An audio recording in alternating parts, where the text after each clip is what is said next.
Raúl Castillo, welcome to my channel. Thank you so much for doing this. Yeah, thanks for having me. I appreciate it. Yeah, because we have never met before this moment, but I feel like I know you already because I've been trying to get you to come on my channel for months now, and it's finally happened. So Right I feel on. very accomplished. I appreciate it. I appreciate you having me. Before we get into talking about your new project on Netflix and everything else you've ever done in your career, do you mind if I quickly plug a nonprofit? So if any of your rich celebrity friends decide to watch this, I can try to guilt trip them into donating to charity. Yes, please do. Okay, so today I'm plugging, as always, Global Health Partners, which is a nonprofit organization that gets medical supplies and medical treatments to different countries in Latin America. Specifically, I'm linking their campaign that is gathering money for protective gloves, gowns, face shields, masks, and disinfectant. But they have a number of other causes that they raise money for, like children with disabilities, mothers in rural areas, and cervical cancer. And historically speaking, they've previously collaborated with the late, great Muhammad Ali and his wife Lonnie to Mm, get medicine to child cancer patients and patients with Parkinson's disease. So if you've never heard of the wow. organization, hopefully Muhammad Ali is a good enough name Yeah, drop yeah. to incentivize you to donate. So there's my That's plug. awesome. Raul, thank you again for coming to talk about your new Netflix film, which is called Night Teeth. By the time I post That's this, right. it will be available on Netflix already. So it's a Awesome. vampire movie and it has its own action sequences in it. How did the action, as far as preparing for it and actually executing it, compare to some of your past projects that you've already done that also had action? Well, it's funny because I we filmed I essentially went right from I went it was a year of action films. I started with Army of the Dead, which was about a 3 month shoot, and then a couple weeks later that I was in London shooting Wrath of Man with Guy Ritchie, which had a lot of action as well. And then I got the Night Teeth script, and I've always I'm a theater kid, and that's how my into acting was really through theater. Well, that was sort of my into acting and writing and all this stuff. But even before I started doing theater, I was sort of a big horror movie buff, like as a kid, as a young kid. I really loved the sort of silly '80s horror movies of the era, and loved American Werewolf in London, and loved Lost Boys, and just all those movies that I grew up with. So when I got the script for Night Teeth, I was really excited about exploring like the vampire world. Um, and then I totally misunderestimated how much action stuff there would be in the film. There was quite a bit, but it was exciting. I mean, there's a vampire I kill, I will say, in the film, who was a zombie. The actor, the stunt performer who played this vampire, had been a zombie on Army of the Dead. So it was kind of full circle. But it was a lot of fun. It was a lot of fun to shoot. The sequences there's some good stuff in there. So I'm excited for it to be out in the world again, or out in the world. There's this one, I won't say what's happening in the story, but there's this one stunt where your character is sort of getting jerked. I'm guessing you're on wires or your stunt performer is on Mm-hmm. wires. So can Yep. you say whether or not it was you that got to do that? Yeah. Yeah. It was awesome. I got they not only I'm on wires, but I'm supposed to be handcuffed. So I don't even have my arms to sort of protect me. That was great. I got to go with the stunt team there in New Orleans, and they set me up with the harness and the wires, and they sort of you rehearse it so so you don't get hurt. So there's like you expect when to expect the pull, like because they essentially had to yank me about like 12 feet, 15 feet, like into darkness, as my character sort of gets like you know sort of sucked up by the vampires. But it was a Yeah. cool, it was a fun. I mean, I love stuff like that because you I mean, I will say, from getting to work on all this action stuff in the last couple of years that I have a real newfound like respect for the performers, the stunt performers, the stunt actors, and stunt men and women. There's no room for error in what they do. They have to keep each other safe, so there's a lot of communication, a lot of trust that goes into their work, and I love that. I think you need that as an actor, but you don't always get that, sadly. But with stunt performers, because their lives are on the line, their health and their well being is on the line. They have to have really good communication. They have to trust each other and take care and look out for one another. So I'm so enamored with stunt performers from having spent quite a good deal with them in the last couple of years. Yeah. The lead actor in this is, I believe his name is Jorge Lendeborg. Yeah, Did that's I right. totally botch that? Lendeborg, yeah. So You can call can him I? George too. Okay, I was He, literally, I kid you not, I was about to bring this up because I was doing extra last minute prep and there were a couple junket interviews that were posted. And when I saw his name, I fully thought, oh, his name is Jorge. And I Jorge. didn't think anything of it. And then I watched this interview and the reporter kept calling him George. And I was going, okay, am I unnecessarily foreignizing his name? And yeah, I'm glad that No, you I mean, clarified like, it. it's like even with my name, like I know when I'm talking to someone, and I know if I'm speaking with a Spanish speaker, I'll say Raúl. But Mm. if I'm speaking to an American, I'll say Raul. I'll like Americanize it because it just make it just I'm just it's a lifetime of like so I think George, his family's from the Dominican Republic. I think in certain circles he probably does go by Jorge, but Okay. he also uses George. Yeah. Okay. Because I mean, it genuinely did not occur to me that anyone would call him George until this reporter started calling him Cool. George. Anyway, so I wanted to ask if you two knew each other at all before this project. We didn't. We didn't. We met on set. We met not on set. We met in the offices, in the production offices down in New Orleans, where we shot the film. We shot the film takes place in Los Angeles, but we shot the bulk of it in New Orleans, and then went to L.A. It was actually a COVID film. We shot up until March 13th of 2020 in New Orleans, and we always had an LA unit to do exteriors in LA scheduled, but that kept on getting postponed. I flew back from New Orleans to New York March 14th, and New York shut down that week, and we didn't finish shooting until we went back in September to shoot the exterior sequences. And finish the film out. But we met, George and I met in the offices in New Orleans, and we hit it off right away. So like and casting is there's such an art to casting, and I have such a deep respect for casting directors, because what they do is like there's so much nuance to it, and it's like you could put two people in the same role, and if they don't have any chemistry, I mean, you can't fake it. And fortunately, we had an instantaneous rapport. We're playing brothers in the film, so it's really helpful, because I think that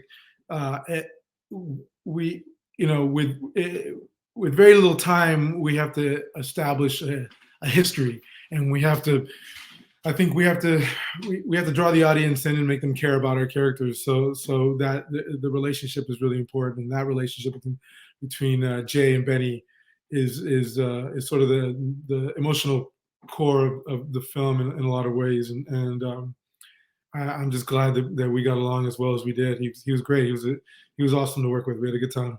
Being that this film is in the horror genre, it made me think about the horror genre just as an art form, and I really love how there's so much versatility to horror, and that it's used for so many different types of storytelling. Despite how some people kind of simplify the genre, you have people like Guillermo del Toro, who has this just enormous affection for the horror genre and a real love for monsters, and kind of using them as an allegory for the other. And I mean, obviously it's almost redundant to say that Guillermo del Toro is a genius, but do you have any what are your thoughts on the horror genre? And the horror genre?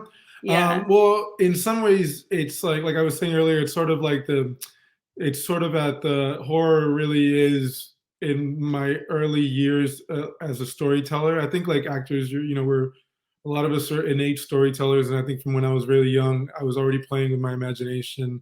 Even before I knew I was an actor, I was doing things that prepared me to be an actor, with like living in my imagination, living in imaginary scenarios with given circumstances, and a lot of that came from watching horror movies as a kid, and like falling in love with that genre. I mean, it's always so high stakes, and I just watched Lamb, for instance. I don't know if you've seen Lamb. It's not a conventional. It's not even really a horror film, but it's not a horror film. It's like it's such a weird. You should check that out if you haven't seen it. It's with Noomi Rapace. I Incredible love film. her. Yeah, same. Big fan of hers, and she's great in this film. But yeah, I'm with you. I feel like there's there's a lot of cheap I'm not much into like slasher gore films. I want intelligent, elevated, smart horror films. So I love the genre. I mean, it's sort of in my, like I said, it's sort of it played a huge part in the early part of my life as a storyteller. So to get to go back and like this last year, I've done like zombies and and vampires and androids and all kinds of stuff. It's neat. It's kind of a neat space to be moving into. Having a lot of the stuff in the early part of my career was very naturalistic and more in the drama realm, I guess. So it's neat to do. Just I always want to stretch myself and do things that are different and unique. And this felt like when I was doing 19 felt like it was like exercising that muscle that I developed as a kid, and so it felt very joyful. It was to do the work, even though it's a dark subject. Yeah, I really like the socio-political horror because, yes. For example, I think one of the most underrated horror films is the original Stepford Wives. I'm truly disgusted by Hollywood as an industry for trying to remake it into some wacky slapstick comedy. The rage, just the flames just burning on the side of my face from the audacity to do that, because I mean, if you look at it now, if they tried to make it exactly how they made it before today, then you could easily make the argument of what's too white. But it was made in the 70s, and it's that, it's an earlier wave of the feminist movement in US socio-political history. Right. So I love, and also I think that a lot of, if you go back to that era, films were braver with how they ended, like without giving things away. The ending of the original Stepford Wives, and I just feel like they were more daring and more willing to kind of take risks and challenge the audience. Even the original Ocean's 11. I don't know if you've ever seen it, but with the Brat Pack. Yeah. Okay, well then I don't want to spoil the ending, but it's not like it's not how you would assume a Hollywood film would end. And I'll just leave it at even that. the end of Night of the Living Dead, the original George Romero, is like that ending was like whoa, like I agree. That era, yeah, for sure. So getting back to Night Teeth, another one of your co-stars is someone that has repeatedly been in movies with you. Marlene Forte. Marlene Forte. So when I saw that she was in this and that she was playing your mother again, I mean, all I could think was, when is she gonna draw up the papers to adopt him? Because at this point, it's like only a matter of time. Totally. Marlene Forte and I are also company members of Labyrinth Theater Company here in New York. Yeah, she's the founder, right? Yeah, she's one of the original. Exactly. Yeah. I did my homework.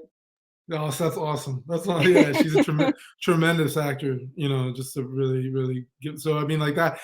Speaking of like a short time to create like a family unit. You know, Marlene and I already had this dynamic. And then with George, you know, it was very, it felt very, it was a fun set to be on. New friends, old friends. Yeah. Marlene's awesome. Another thing I wanted to ask you about is, since your background is Mexican and Mm, there's often these very surface level conversations about, well, we need more representation, but then they never like go any deeper than that when they bring up that yeah. topic. So I wanted to ask you more specifically if there was anything that you would like to be a part of making a project or acting in a project that's anything related to either Mexican or Chicano history, or anything maybe from like cultural mythology, or anything that you feel like is a point of cultural reference for you that you think would work really well in either film or TV. It doesn't really I matter do to think me. being a Tejano, specifically a Texas Mexican, I think like Texas has such a fascinating history as a state. I mean, I'm first generation. My parents are from Mexico, and I grew up in Texas, 10 minutes essentially from where we're from in Mexico. I was born and raised in McAllen, Texas, and my parents are from Reynosa, Tamaulipas, which is right across the border. And my family has been on the border before it was even a border. So I just find Texas history really fascinating, and certainly how Mexicans have played a huge part in the shaping of the state and the tone of the state is really interesting. So there's a lot of stories to mine, and there's actually a couple conversations that I have. I wish I could talk specifically about stuff, but there's projects hopefully down like in the early stages of development, that one in particular that explores that I've been talking to a writer director about. So I'm hopefully, you know, knock on wood, that comes to fruition, because there's like just a deep history there. There's so much trauma. There's so much, you know,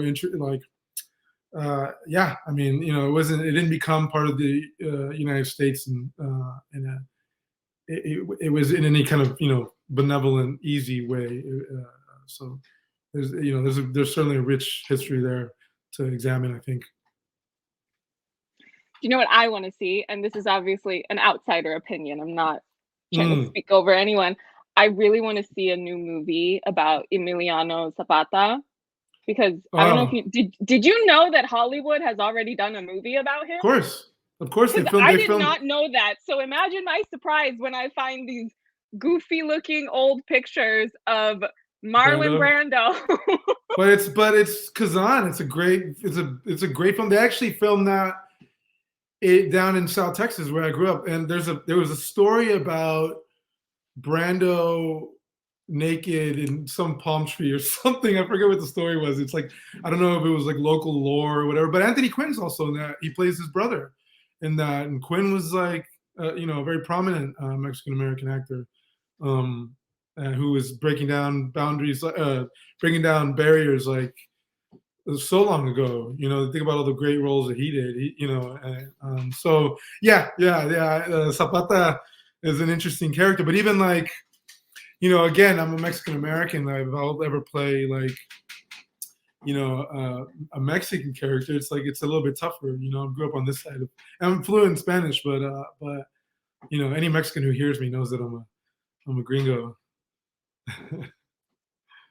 I just think that like there's something that's always really lost in the whole conversation and the actual execution of projects, which is, I mean, the colorism is so Mm, prevalent. Like, you look at this man, like, hmm you cannot cast a white or fair complexioned actor to play him. Like, it's just it completely, like, it was weird because I was rewatching Y Tu Mama Tambien recently, hmm and it was kind of jarring because I had not watched it in many, many years, that, you have the lead actors, and then when they're going through and kind of traveling through these smaller places and they're encountering locals that don't have any speaking lines, and you see what those people look like and you see what the named actors look like, and I'm kind of going, oh, right, this is what Yeah, but everyone's always talking about. Guaron touches on that in the film, like classism and racism, or he touches on that Yeah. these affluent Mexico City kids, and like even like Diego Luna's character's relationship with his maid is really fascinating. Yeah. No, I think I think it's an exciting time. I mean, there's so many great filmmakers coming out of Mexico, and I think there's a lot more like the conversation around race and class is really. There's a movie called New Order. Michel Franco is the name of the director. It's a recent Mexican film that touches on this kind of stuff. You should watch it. It's a good one. Really, I think it's on Amazon if I'm not mistaken. But it's exciting that these like, we're talking about Zapata that was done like the 1950s. I mean, you don't have to look that far in the past. If you look at Argo, Ben Affleck is playing a Colombian American character or Mexican American character. Forget, but that character that Ben Affleck plays he's a real person, and the real person is a Latino. They sort of just kind of they didn't that wasn't a component in the film apparently. One of the many reasons why I was looking forward to you coming on was for very selfish reasons, because I really, really love the movie Knives Out. I saw it 14 times in the cinema because it was playing for a really long time and I loved it. And I went, I have to go see it again. And come to find out, because I did this whole video essay project on it purely for fun. Like nobody made me do that. I chose to do it. And so I did a deep dive. I studied the film so closely, and I was looking up behind the scenes information, and come to find out that not only was your larger material cut, but I was even more upset because it was expanding upon one of my favorite people, Michael Shannon, his whole story and all of this information that informed his character's motivations and why he has a leg cast. So would you care to share anything about more of what actually got shot that you got to do as an actor? Because I'm trying to not just cry right now that they did my boy Michael Shannon, and now you are also now my boy Dirty. But I love Michael. Michael's another Labyrinth Theater Company member actually. I was excited. I'm trying to think back to like I kind of once they were Rian Johnson is like the classiest dude, and he and his producer, like Ram, reached out to me to let me know that they had to cut the character they sort of had to cut all of my material down due to time. And they were so good to me when I was on set. They were really welcoming, and that whole cast was a lot of fun to work with. So I had a good time working on it, and it was not like, it sucks to get cut out of a film, obviously, especially one as good as Knives Out, because I'm a big fan of the film as well. I'm a big fan of Ryan's work, and I get to work with him again in the future. I had fun stuff with Daniel Craig and Ricky Lindholm and a couple of other actors, Michael, and like it was great to I know Michael from the theater world, so it was great to get to share a set with him. But I was playing this Massachusetts state policeman, which the only thing I will say is that that costume is really a doozy. It's like tough to get into, like these boots that are up to your knees, and everything's really. It feels like I'm like like some of the like I should be. It's very. Who's that German artist who did all that? That very kind of men in tight clothes, like leather. Forget it. But the outfit was very informative. I'll say that. But yeah, it was a fun film to work on. It was. You see me for a second. If you blink, you miss me. But I am actually like in the moment in the movie for like a hot second. So another thing I have to ask you about. You work with my girl, Sandra. Oh, I love her. But also the fact that you were doing a play that was about Chile, that very crucial point in Chilean history. Not that all of Chilean history isn't important, but a very monumental transition out of the dictatorship. Do you want to talk a bit about doing the play and maybe any research into Salvador Allende and all those historical it's interesting because the play actually doesn't take place in Chile. It takes place in a fictitious country that's gone through a dictatorship the way that Chile did. but it's meant to be able to be translated so that any country, it could be performed anywhere, and it's very relatable. It could take place in, in Cambodia. It could take place in El Salvador.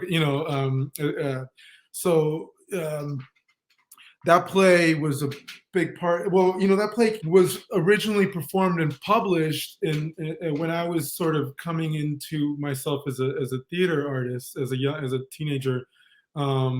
And Ariel Dorfman, the writer, was an early inspiration for wanting to write plays, because there weren't many Latino playwrights he was one of the early ones, I should say, that I became aware of his work. And this play was, it's a three-hander. It's about a woman who has experienced torture and rape at the hands of a corrupt government,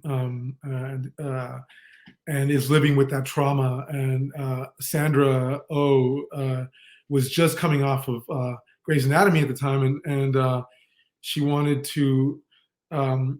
She had been wanting to do this play for many years, and Che Yu, the director of the play, called me up, and he asked me if I wanted to do it. And I love Sandra's work, and I mean, I thought I was a little too young for the role, but because he's got this, it's her husband who's a lawyer, and I just felt at the time, I was like, I wish I could be doing this maybe now. This play was, I did it almost, I don't know, almost 8 years ago or so, 7 years ago, if I'm not mistaken. And I love Sandra's work so much. I knew she was going to kill it. So I just wanted to go through that process with her, and she crushed it. I mean, that character has to go through some really brutal stuff in the play, and I thought she handled it beautifully. So I was in awe of watching her work.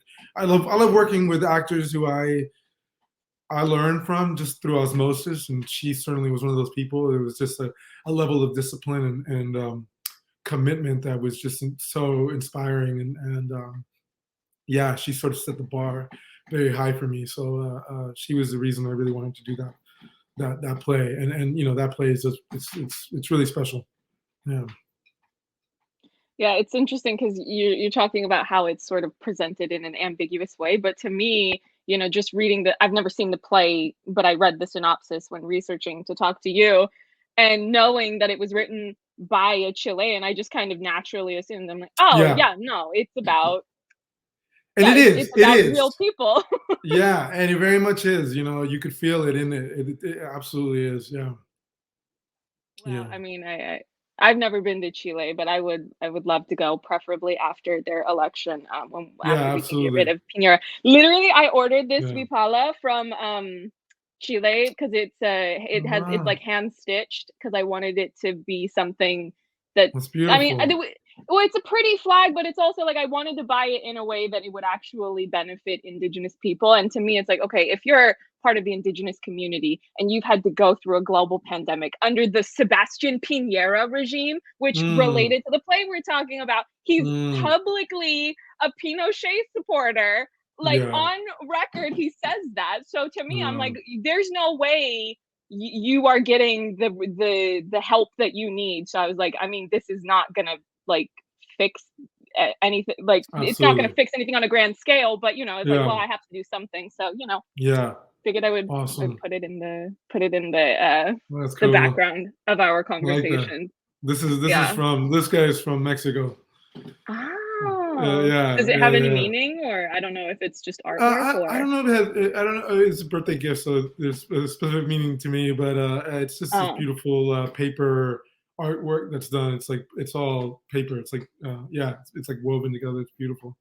Well, you mentioned earlier about how you feel like you're Spanish. It's like you called yourself a gringo. I did not. I want to make that very clear. But would you ever want to try to act in a Spanish language project? Because of course there's a number of projects that get made in South or Central America, and Spain obviously has its own market as well. And I feel like the kind of international artistic community seems to kind of be overlapping more and more. Like Yeah, Squid yeah, Game for is the sure. biggest thing in the world right now. For So sure. Yeah, no, I actually just I can't say what it is, but I got to work down in Mexico this summer, and that was I worked in Mexico City, and that was really really exciting. The film takes place on the border. It takes place in El Paso, Juarez, but we shot it in Mexico City. And my character is bilingual, but mostly in English. But that was really neat to get to work down in Mexico. And I've done a couple of projects in Spanish. I did one of my early films was an indie New York film called The Mexicano, about an undocumented about a friendship between an American guy and this undocumented worker and his family. And in it, I was playing a non-native English Spanish speaker. Like I was playing a character from Mexico who is living and working as a day laborer here in New York City. And then, so that was one of the early projects I did. That was a lot of Spanish. And I also got to do the show Easy for Joe Swanberg. It's the Netflix anthology series. Yes, thank you. With Aislinn Derbez and Mauricio Ockman. And in it, we did, so Joe Swanberg, who directed that entire series, called me up. We had worked on Looking together, and he said, I'm doing this thing for Netflix. I don't write dialogue. I just write outlines, and then we get into space and we improv. And I want to do an entire episode in Spanish set in Pilsen, which is the Mexican neighborhood in Chicago. The entire thing takes place in Chicago. So I said I want to, I said to Joe, I want to work with you. I would love to do this. He mentioned Aislinn and Mauricio were already attached in the film. They're two actors from Mexico. And I said, I'm fluent in Spanish, so I can do it. But we need to give this character a backstory that makes sense, because Americans aren't going to notice, and maybe a lot of Latinos aren't even going to notice, but Mexicans who watch the show are going to notice there's a difference between the way that I speak and the way that Aislinn and Mauricio speak. I'm clearly, you can feel the Mexican American in me. I mean, I'm fluent Spanish. I have a fine accent. I grew up speaking it at home, but Mexicans are going to know that I'm Mexican American. So Joe very wisely let me be creative with the character, and we gave him a backstory where, I had been born and partly raised in Mexico City, but I came to Chicago as a young man and then went back to study grad school in Mexico, and that's where Aislinn and I reconnected, where her character and I reconnected, and so I've done a little bits here and there in Spanish, but it's just got to make sense. It's got to be, I would love the challenge of it, and I look forward to it, but it's got to be a case by case, kind of thing. So yeah. if you will permit me to be a bit nosy about the industry and what it's doing right now, when you're auditioning and looking around or getting offered either jobs or the opportunity to audition for jobs, is it typically something where there's a clear description that this character has to have a certain ethnic or cultural background, or are you getting opportunities where the character doesn't have to be labeled any one way or another? Is there kind of a rough percentage breakdown, or I don't know if this is Yeah, too I would picky a say question, but I'm nosy, so. No, it's a great question. I mean, like, I think I've been really fortunate in my career, throughout my career, to play characters where ethnicity and race play a very specific role, and then I played characters where ethnicity is never mentioned, not talked about. Like, you take someone like Nick from Atypical, who's just a bartender who meets Jennifer Jason Leigh's character, and they start this affair. He's just a bartender named Nick. There's no Spanish. There's no nothing. It's like ethnicity doesn't play any part in it, and that's a lot of fun. I have a project coming out later this year called Mother Android that I'm really excited about, written and directed by Mattson Tomlin, who co-wrote the Batman with Matt Reeves. He's a wonderfully gifted writer, and now I get to make his directorial debut. And in it, I'm playing this kind of woodsman, this scientist named Arthur, and that's it. That's all we know about him. And so and then I played characters like Diego on El Chicano, who's from East LA. I played like Asario in 7 Seconds as Puerto Rican. Same with Pops and We the Animals, Puerto Rican from New York, and yeah. I love that I've I just did this project with Dakota Johnson, Cha Cha Real Smooth, that I'm playing a lawyer named Joseph in it, and he just happens to be a lawyer. That's what he does, and so I feel fortunate that I've been able to navigate that pretty well in my career, and people are starting to think outside of the box when they're casting. Like it's all about it's about the creators and the directors and the producers thinking outside of the box, and that's starting to happen more and more. I feel like it, at least in my own experience of it. But there's a lot of work to be done for sure. You mentioned El Chicano, which gives me an excuse to plug it. I had not seen it before I watched it specifically because I knew I was going to talk to you, and it was very shocking for me to see, my boy with the blonde hair. Hell yeah. Of course, I see him and I think Umbrella Academy, and I'm like, right. My baby, oh Diego, my precious baby, totally. On Umbrella Academy, and then he's a totally different character in this movie. Completely. Do you want to talk a bit about that experience of making El Chicano, because it's a very unique project in that right now superhero media has a real chokehold on the culture. Whether that's a good or a bad thing, I leave that up to you, the audience, to decide. But there's often calls for, we need more insert non-white ethnic group here superhero projects, and there literally already is a Mexican American superhero story that already exists. Yeah. Absolutely. I mean, the process of making that was it was so joyful for a couple of reasons. First of all, the main reason I signed on to that film from day one was just meeting Ben Hernandez Bray, our director.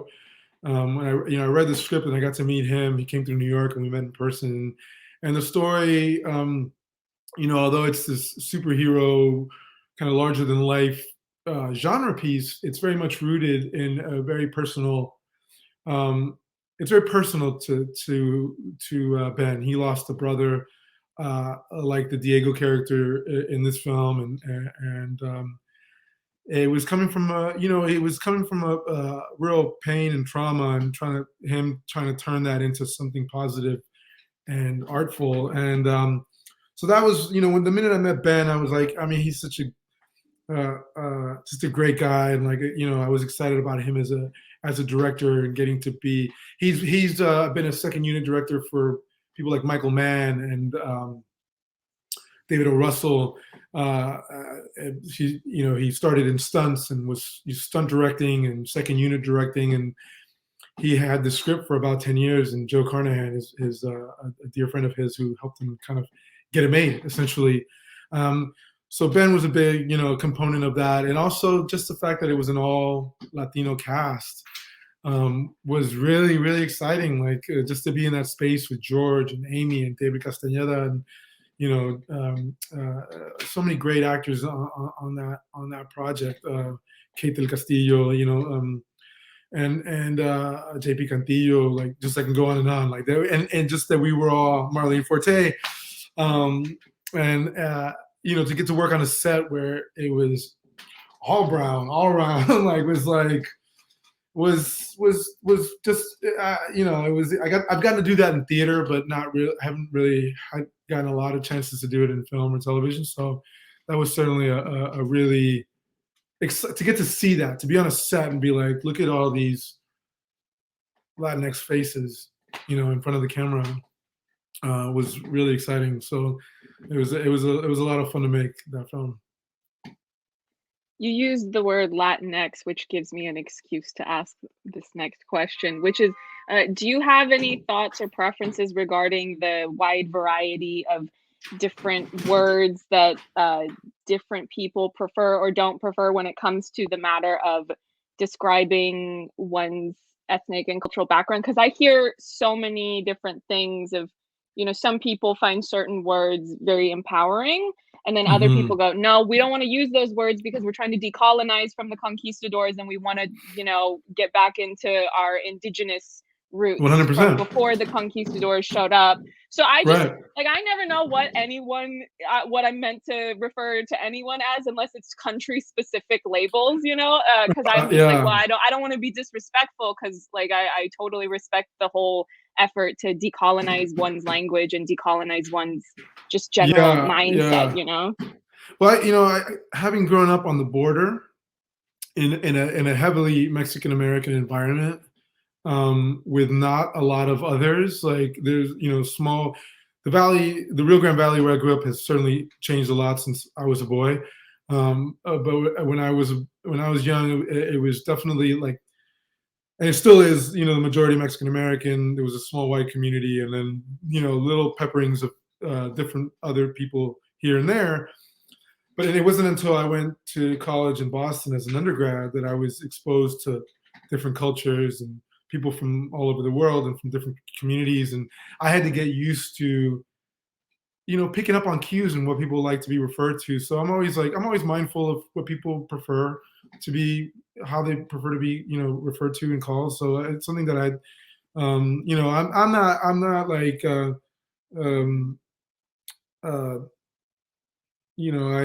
I use a wide variety of terms. I use Chicano, Latino, Latinx, Mexican American. The Hispanic has never been a big part of my verbiage, but I can throw it in every now and then for good measure. But I like to listen to people and what they want to be called, and try to pick up. Yeah. Well, I think it's an interesting topic that it doesn't always actually, for all the general chatter, the surface level chatter of kind of identity politics and representation politics, I feel like that deeper layer of nuance and in the discussion doesn't really get reached a lot. Like for me personally, I don't really relate to people who feel very strongly positive about being called Asian American, because for me personally, all my family is in Japan. Like I'm Japanese. I'm diaspora, sure, but it's like I really don't have family history in America. I don't culturally. Same. It's just not, but that doesn't mean that I think that the label itself is good or bad, because it just doesn't apply to me. But also the other reason why I kind of stay away from that is that I've noticed a lot, especially if we talk about the Hollywood discussion, and maybe this is a little bit of tea, but you don't have to. This is the Asian side of things, so you're not getting in the mess. Don't worry about it. I'm not going to get you in trouble. But I've just noticed that some people, they're very eager to assimilate into a system that is inherently exploitative. Of they just want to be visible, but they don't really talk about why you're being visible and what are the deeper values of what you're representing, because it's so shallow to just like, okay, you want to be the lead in movies. Okay, what kind of movies? Like what is the ideology of what you're putting out there? Is what you're putting out inherently harmful to our motherlands? So that's for me, like I really, it's a lot easier for me to just relate to people who care about ideology first, and then I've met so many people from so many different countries and cultures, and people who I can barely talk to because we don't speak the same language, but it's like if your hearts are the same, like that to me is the most important thing. Like I won't give you specifics, but I'm like brainstorming story ideas for screenplays I want to write, and one of them I'm just like, there's a bit of everybody in there. It's not like an Asian story. It's not Awesome. It's not like that. It's just like, oh, there's just a variety of people like from different ethnic backgrounds and cultures. It's not. because that to me is more like how I see the world. It's not, oh, I Yeah. have to put just all Japanese people or all East Asian people, because Right, that right, right, right, that right. to me is not like revolutionary enough. Absolutely, absolutely. So sorry, Yeah, this is right supposed to be on. about you, and now I'm going on a tangent about me, which you literally didn't even No ask for. worries. No worries. I No, no, have to no. It's ask interesting. you I have to ask you about doing a Steven Soderbergh movie, and not just the fact that you did a Steven Soderbergh movie, but the fact that he shot it on an iPhone, which Yeah, totally. we have to, for context, for those who don't know this movie, this is not something he did before he had access to money and connections.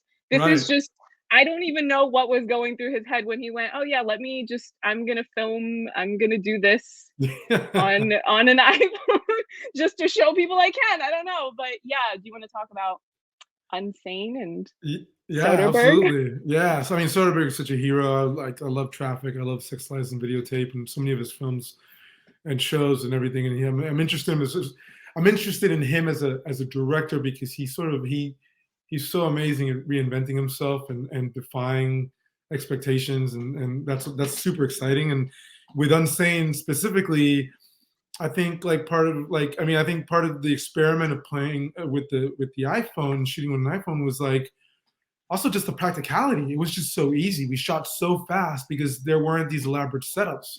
I mean, Steven was being wheeled around in a wheelchair by his assistant camera, and he's like holding he's like manually holding the iPhone. It was insane. It was hilarious. Yeah, yeah, that's him in the wheelchair. But that was a cool movie. I love Claire Foy's work, and you know Carmen Cuba, who cast the film, put a great group of actors together. So I had a lot of fun working with him, and creating that. We were in a psychiatric hospital in upstate New York, and that place was, I think it was a closed down hospital. So there was definite vibes in there, definite weird vibes in that space. So that kind of, I think, worked well for the film. But yeah, he was. I mean, that was a total dream come true to get to work with him, for sure. Before we move on from Soderbergh, I have to ask, and you can say as much or as little as you like, what did you think of his Che biopic duology? Or I suppose it's not a full biopic because it's only focusing on two Bolivia. specific points. But Yeah. well, not the second film is about Bolivia. The first film is about the revolution. The But beginning. yeah, Yeah. Right. yeah. So what did you think? Because I mean, I was researching into the creative process of making that, and just really how challenging it was. That it's that very like Getty of filmmaking. You're out in the forest and the battling the elements and all that. And I just I Totally. respected the hustle and the struggle of really Yeah. challenging yourself instead of just doing it in like a studio, or I don't even know if they had the Studio. money for the studio, but yeah. Totally. No, that I haven't revisited that movie since I saw it when it originally came out. I saw it here in Manhattan, I saw it with a packed audience of like Che, people who passionately loved who he was and stood for, and there were people in the audience who vehemently hated him. And to be at a movie where audiences were like shouting back and forth to each other was like exciting. Like that's what filmmaking should do. Like it should like, I mean, like the best art should spark conversations, even if they're like in the middle of the movie with people screaming at each other. It was insane. So that aspect of it, and I have so much respect for Benicio del Toro, and like to watch him do that role was really exciting. And I know that him and Steven had that special relationship, having worked on Traffic together, and like that film is so those films are so gargantuan. But I should revisit them. I haven't looked at them in a while. But it was great to see all those. That cast was awesome all across the board. There was so many great performers in there, and playing these really, I mean, I studied that era a little bit here and there in my life, and it was amazing to see these real life people that I read about being played by actors. Like, it was just cool to see these historical figures be interpreted. Yeah. Yeah, well, I appreciated that. I think it was it Sean Penn who, when he won his award, he specifically called out that Benicio was robbed, and I was going, "Oh, that's a Mm. friend right there," to be like, "Where come on, you saw what he did. Like, why where was his nomination? Where were Totally. his trophies?" Totally. And yeah, no, it was uncanny because I was going back and forth to look at what was being recreated for the film, and it was uncanny. Like at the very beginning of the first movie when he's giving this speech, I feel like I knew what interview they were referencing because I had found it. And it was like he paused the right amount of time to answer. And I was like, "Oh, you did your homework." I love Mm, when people take mhm. on the challenge of trying to do something historical and really paying Yeah. attention to those details, cuz Yeah, yeah. I don't know. Some people they say they're doing something historical and then they're not. And I'm just going, okay, if you're not doing it historically, then just say that you're not. Like say you're Yeah. just loosely based Yeah, on yeah. or something. You know, Totally. I just think it's so deeply irresponsible to not like, Absolutely. yeah. But no, that was a Yeah. great cast, and I love how Rodrigo Santoro, the Brazilian Yeah. actor, that he apparently did such a good job from playing, which is funny because they don't speak well. I mean, not that nobody speaks Spanish there, but the main language in Brazil is Portuguese. Yeah. But he was specifically doing Cuban Spanish, and apparently he did so good of a job that there were some Cuban diaspora filmmakers that got in touch with him. How I don't know how many years later, and they wanted him to do a movie about the time period of when the Cuban doctors hosted. They took all these the victims after the Chernobyl accident, and the Mhm, Cuban doctors mhm. treated them for free. And I guess their father was a translator, so he had to not only go back into doing like Cuban. re brushing off the dust of speaking Cuban Spanish as a guy Yeah. who normally speaks Portuguese and English, Yeah, and then he yeah. also had to learn Russian Oh, because wow, that wow. yeah, I was like, "Whoo, That's okay, good cool. luck. Wow. Good luck, comrade." Like Mhm. struggle.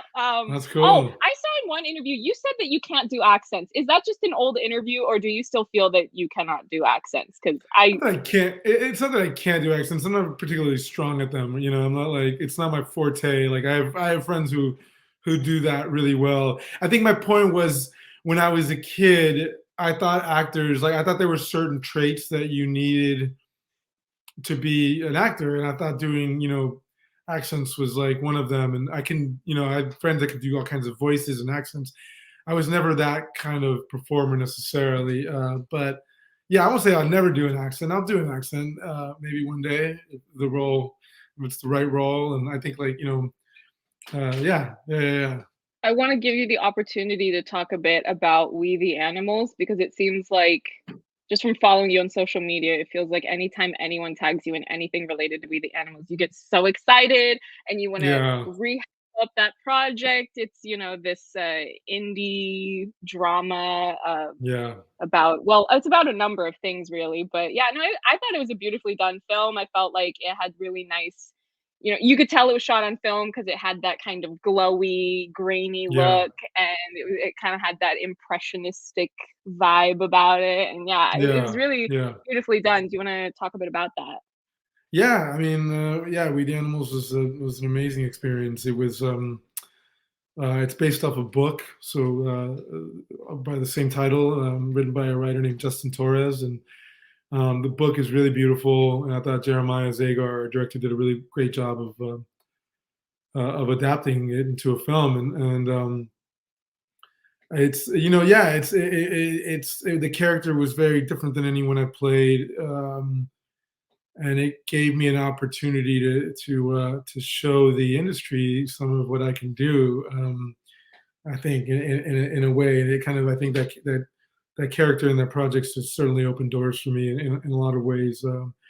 But yeah, so that was a really great film to be a part of, and I'm hopefully get to work with Jeremiah again, get to collaborate again. He's one of those filmmakers that I could just see myself collaborating with again and again over the years. So I'd be expecting more from him and I in the future. I also want to ask about what is it, Little Fish, Yeah, which is very. strange to watch in 2021 when researching for an interview, given everything that has happened in the world. So for those who don't know, in the film, there is a pandemic. Not laughing because pandemics are funny, laughing because it's very weird to watch something that was made a couple years before. But the difference being that in that, it's not a year before. It was made 1 year before. Oh my God, that is uncanny. But basically, what happens to the people who get sick is that they gradually start to lose their memories. You know, a wide array of and it's pretty tragic. Which it kind of relates to when people have relatives, usually but not always older, that get various illnesses that cause them to little by little lose their memory. So do you ever just want to do like a cute rom-com or something, Raul? Like, what is it with you doing these heavy-hitting projects and dramas, like bumming me out when I'm doing my research? But it is a really good movie. So if you would like to, no, I'm proud of it. You should. Chad Hartigan's a great director. I really love him. I met him years ago, and it was great to get to work with him. I've been a fan of his work. And I love Jack and Jack O'Connell and Olivia Cook, who are the two leads of that, and Soko, who's my scene partner in the film. I really love her work as well. So it was a really cool movie to be a part of.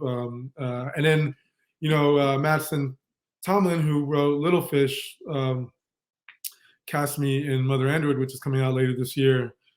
Should be out before the end of this year. It was awesome. That was a great project to get to work on. And then once we went into quarantine, it was uncanny. And that's when the film debuted earlier this year. So I think people, you either love the pandemicness of it all, or didn't love it. But as someone who watched what's the film, Outbreak, or what's the film that everyone was watching over quarantine that was like the pandemic film? I forget which one it was. I went and watched it. But Little Fish it was a lot of fun to make, and I love that whole group of people. So I hope more people go out and check it out. So I've been very good of giving you the opportunity to talk about a wide variety of projects, and I've just been holding myself back because this is a very big moment for me, because I am finally interviewing someone that has worked with Guy Ritchie. This is, this is like, there will be my life before this moment and then after this moment, because this is to this day the closest I have ever gotten to this man, whom I'm awesome. Such an obnoxious Guy Ritchie fan. It's ridiculous. Totally, and I just, I think I had to go back and delete a lot of my old tweets because it was just embarrassing how many receipts I was leaving of me just screaming about like 4 or 5 of his films where I'm going, where is the sequel? And nobody needs to see me yelling about that incessantly. So what's interesting is that, so even more than just Guy Ritchie, you're the first person that I've been able to talk to that has worked with 2 of my favorite directors, which is Zack Snyder and Guy Ritchie. And what's really fun for me as a person who's just trying to learn more about the art of filmmaking is that they're very different in their approach, but then the final product is always something that I really love and am amazed by, where you have someone like Zack, where Zack really does a lot of storyboarding, and he's that type of an artist where he draws things and he really draws the entire movie before he makes it. But then you have someone like Guy Ritchie, who I don't know how much or how little he did this on Wrath of Man. I'll expect you to tell me everything. But looking at his interviews about his other films, he is often known for constantly just kind of writing and rewriting his scripts over and over again, including while he's making it. And he'll show up on the day and be like, okay, Michelle, here's your rewritten pages. Go learn it. And it's totally redone. And also he'll really play around with things in post-production to where I think he has even said a quote that is something to the effect of, like, that's where my movie gets made, is in the post-production editing. Because I think originally when he was doing King Arthur Legend of the Sword, the pacing just wasn't fast enough for his liking. So he ended up really, like, it was way longer and it was way, and he really kind of squashed it in on itself, but in a way that worked. That movie was underrated, and I'm mad at yeah. everyone for depriving me of the 6-film series that he envisioned. So I'm gonna let you talk a bit about Guy and his, methodology. Just tell me anything and everything, because clearly I'm embarrassing myself and I can't control my eagerness. No, you're totally right. He definitely did that on Wrath, like a lot of changing things on the day, and he's very improvisational that way, which is exciting to see at that scale of budget, and that a director could be as playful and improvisational I don't mean improvisational as far as our dialogue. I just mean improvisational in how he was going to shoot stuff, the way what he was going to shoot, and he's got he's got a larger than life kind of energy and quality to him, which made it a fun set to be on. His crews seem to really respect and revere him a lot. I think he wins everyone over, and that you could feel that everyone's kind of working really hard, that they like coming, that they it's a job that they love coming to. I'm talking about his crews in London specifically, and he kept us all on our toes for sure. But it was a lot of fun to be a part of. A great ensemble, certainly a bunch of actors that I've admired, and a bunch of new actors, new to me. I mean, so it was great, that combination. We had a lot of fun. We got to shoot in London and Los Angeles. Got to do a bunch of fun action sequences, and it was a cool film to make. It's interesting that you're specifically mentioning his crews and his crew really admiring him, because you were not the first person I've heard say that. There was an interview that I saw somewhere with Naomi, who played Jasmine in Aladdin, and she made a point of it. I don't think the average viewer would notice it, but I'm nosy, and I look at the details, and I'm we're literally on the verge of the industry striking, as they should. All the crew, that they absolutely should go on strike. We are in this household, we are team Vivan los Trabajadores, so we're all about that. But she had said something about how that's the key, that's how you can tell if someone's actually a really good person, and kind of how they conduct themselves as a director, as someone who has that kind of high position of power, is how their crews think about them. Yeah. I mean, is there anything that you can elaborate with that? Because I think I saw another interview where I think it was Henry Cavill talking about Man from U.N.C.L.E. Can you tell I'm a geek about this? I love this man. I dream of someday getting to ask him questions about his work. Where Henry had said something about how when they were making Man from U.N.C.L.E., Guy was very particular about okay, we're breaking for lunch. Just sit down, relax. We're civilized. We're gonna eat our lunches. We're not gonna just run around and eat and then immediately get back to work or whatever. So did it really stand out in comparison to other sets you've been on? I mean, I'm not trying to get you in trouble by saying, well, this director doesn't treat their workers well, but just I don't know. Did it really stand out in any way for you? Yeah, I mean, I've gotten to work with some really great directors that so luckily haven't worked with any tyrants or anything really on the directing side. It was interesting doing Wrath right after Army of the Dead, because Zack's energy is so zen and so chill. Even though his films are larger than life, he always felt like a zen master on set to me. He was just really kind of even kind of a really great energy. To Guy, which Guy could be he knows how to drive his crew, to get the film made and to get everyone home. I mean, honestly, he got everyone home. We had I think a lot of our shooting dates were people could go home and have dinners with their family, which is uncommon in filmmaking. It's nothing to snub your nose at. There's a lot to be said for that. So I think that's a big part of why he's loved, because he just knows, he doesn't have us sit around, for endless hours, for no reason. He really knows how to drive the thing, and everyone kind of listens to him. So he is, authoritative in that way, but in a good way, in a way that works, in a way that keeps the machine really moving. And he has, he just got an electric energy that we were all like, I feel like all the actors on that set were like, we were all like geeks, just like watching him, like everyone, he's sort of at this point, mythical, almost like in a sense. So it was a cool set to be on, and also that set was, I will say that it was an amazing blend of American and UK actors, which is really cool to have experienced that. I like working with English actors and just to watch how they work, and how they is always fascinating, and that was a really cool component of the film as well. So I do want to ask some more specifics about Wrath of Man, because I've literally had no one to talk to about the specifics that I want to geek out about with the film's material. Because as someone who has watched I watch guys' films over and over, and I pick up on so many details. But this film really surprised me in so many ways, where I don't know, just certain subject matter, I just didn't really expect him to go there. And I feel like so much of the film felt like a call out, and that's a compliment. Like, it was calling things out in the world and in society that needed to be called out.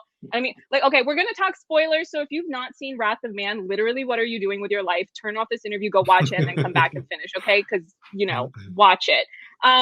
So hopefully you're okay with me saying this. And if you're not, I'll cut it out. But you mentioned that like some people online were getting mad at you that your character says something racist about Afghanistani people, and like, calling them Arabs and like saying disparaging things about it. But for those who are ignoring what I just told you to go leave and watch the film and just listening anyway, Raul plays a bad guy. So like it's not something that the narrative is in any way condoning. And I just felt like it was this giant call out of like the military industrial complex, because you have like, is really challenging a narrative that honestly Hollywood is often very complacent in perpetuating, of putting how do I say this politely, war criminals in the roles of heroes. And in this case, like, because we know, anybody who's watched Guy Ritchie films, we know he has this affection for like organized criminals. And I'm not here to say like whether or not I think organized criminals are good or bad people. That's not the point I'm trying to make.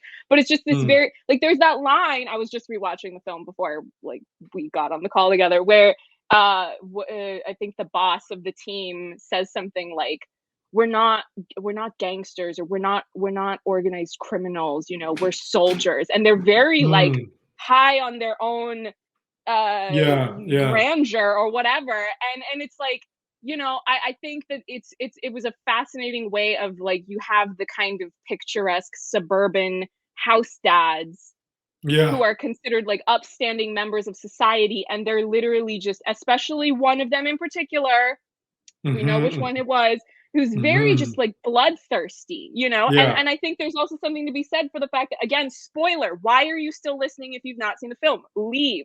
That it literally, like, the implication I got from watching it, not that the film explicitly says this, but the implication is that these men have murdered innocents overseas, right? And it's more present now in our mind because we've seen all of the news, all the stuff about Afghanistan and what's been happening. Like, I mean, it's been happening, but like, it's been more in the mainstream corporate news lately. And then so presumably, like, they've been murdering innocents overseas, but the only way that retribution or justice happens is because they murdered a little white boy. And I was like, who have you been talking to that you're calling everyone out with this movie? I like was not expecting an anti-imperialist banger from Guy Ritchie. Not that, like, I'm not, he's addressed certain, like, he's literally had multiple bad guys. The bad guy in Rock and Rolla and the bad guy in King Arthur, Legend of the Sword. They both say, they both have lines that are almost identical, to be quite honest, where they're basically getting off on making people afraid of them. And it's like something that they're very, and also the bad guy in Rock and Roll is super xenophobic, which is very, like, not funny, but you kind of look at it now and it's like a decade before Brexit. I'm like, yeah, no, you were aware of some stuff, but it was more subtle before. And yeah, Right. I don't know. So I'm sorry, I know I'm rambling, but like I literally have no one to talk about this with, and it's just weird that you were actually in the movie. But like, were you aware of how much of this material was really addressing these kind of topical issues when you were making the film, or did you become more aware of it when you were actually watching the finished product? No, Or I don't know. I knew because the scenes that we had dealt with that specifically, so I knew that there was like undertones in it, but when I got the script, it was I got the offer. I sort of it was more I wanted to work with directors whose work I admire, and like he's one he's one of those guys. So it was a no brainer for me, But I definitely like that the characters, they had an interesting they played an interesting role in the film for reasons that like the ones that you've mentioned. Yeah, because Yeah. I just like I feel like after I saw the film, I went online and I was looking for, I guess, discourse of people to talk about it and be like, wow, I can't believe that's addressing this. And it was like maybe two or three people that even barely scratched the surface of what I Yeah, was yeah, noticing in the yeah, film. And I was going, did all of you just skip this or yeah. something? Is this just going to be me screaming on the lone island of Guy Ritchie films are awesome? Like, is it just Totally. the story of the last decade plus of my life? That's how it feels. Can we um, talk about Army of the Dead? yeah, Yeah, because if I have you on my channel yeah. and we don't talk about Army of the Dead, I will It's never like this hear the didn't end of happen. it.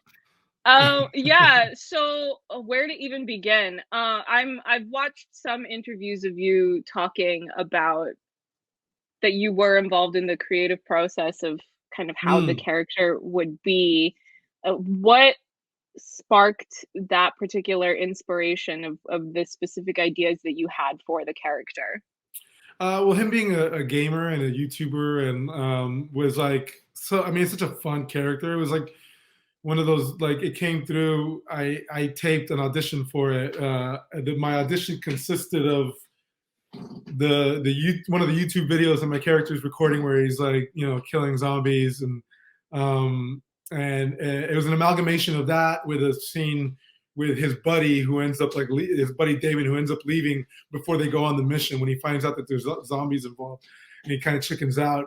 So it was those two scenes I had in my audition and they were so like I knew he was going to be larger than life. I mean, he was like Guzman, Mikey Guzman is my character's name, and he was so different than anyone that I've played. There I am with Samantha Wynn, who played Chambers, and we're kind of a duo in the film. And yeah, it was the fact that he was a gamer and a YouTuber, and he's so larger than life. I was like, oh, I gotta go big with this guy. I gotta make loud choices. I gotta be big and bold, and that's where the kind of the platinum blonde kind of idea came from, and certainly like with costumes, just putting him together and giving him this really specific look was a lot of fun. And Zach was very collaborative in that way. I was trepidatious going into such a big budget film. Uh, it, Trepidatious that I would I be allowed to be creative? Would I have a voice? And I did. Yeah, Zach was really amazing and sort of letting me kind of build the character and have fun with him. The ensemble is incredibly international. So how Mm-hmm, was that mm-hmm. experience to have that cultural blending in, Yeah, in a story that doesn't necessarily at first glance you wouldn't presume, oh well, this has to totally. be international, but it just Yeah, is. And yeah, yeah. yeah. Totally. No, that part of it was awesome. I mean, just to get, like kind of for the same reason I was talking about Guy's movie and working with all these British actors, like getting to work with actors, from different countries and different cultures and like backgrounds and um I mean the film kind of lends itself. It's like this ragtag group and everyone kind of has their strengths. And I felt like that we're all like that as actors. We're all very different actors. Um and we're all, I think, really good at what we individually do, and then we kind of put us together, and we're like this army of the dead. What were the most difficult parts to film? Because obviously there's a lot of action and there's a lot of special effects and Yeah. I don't know everything about how that translates to what you're actually doing on set on the day compared to how it actually looks in the final product. But Yeah. I would yeah. say breaching Las Vegas, the wall into Las Vegas, that whole sequence when we're entering the city. We were in Albuquerque in New Mexico shooting outside. It was in August. It was brutally hot. We're carrying tons of equipment, costumes, all this stuff. You know, I mean, it's physically taxing, but incredibly satisfying when you see the result, the end result. So I think that a lot of those like long sequences outside, in particular, were really brutal because of the heat and all the stuff we had to carry, and it was very physical. Ever since the film came out, fans of Zack have very quickly picked up on a lot of Easter eggs, a lot of details. Were you aware of all of these things when you were making it? Like, for example, one of the more obvious ones being the time loop, because you have the skeletons that are wearing the exact clothing and accessories as the actual team. So did you know, like, was that something that was talked about on set on the day? Or Yeah, Zach, we would all joke about the dead team, like yeah. I don't know of all the components because there was so much going on. There's a lot of moving pieces, as you can imagine.